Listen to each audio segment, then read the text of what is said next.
ভয় পাচ্ছে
কাগজপত্র করে ইট প্রস্তুত এবং ভাটা স্থাপন আইন 2013 অনুযায়ী আমরা এবং সংশোধিত 2019 অনুযায়ী এই ইটভাটাগুলোর যেই বৈধতা থাকা দরকার এই আইন অনুযায়ী সেই বৈধতাগুলো নেই এবং স্কুল দেখা যাচ্ছে নিকটবর্তী রয়েছে এবং একই সাথে তাদের বৈধ ছাড়পত্র তারা আবেদন করে নাই এবং তাদের বৈধ ছাড়পত্রও নাই এবং আইনগতভাবে তারা বৈধতা পাবে না এবং এই সকল বিষয়ে ল্যাকিংস রয়েছে এবং বর্তমানে আপনারা জানেন ইটভাটার ছাড়পত্র দেওয়ার প্রক্রিয়াটা সম্পূর্ণ বন্ধ করেছে উপদেষ্টা মহোদয়।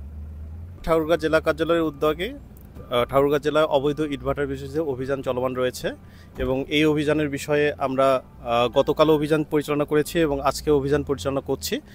গতকাল 5টি ইটভাটায় অবৈধ ইটভাটা অভিযান পরিচালনা করা হয়েছে এবং আজকে 2টি ইটভাটায় অবৈধ ইটভাটায় অভিযান পরিচালনা করেছি। ওয়ালটন মাইক্রোওয়েভ ওভেনের খাবার গরম রাখে দীর্ঘ সময় ধরে। Walton microwave oven.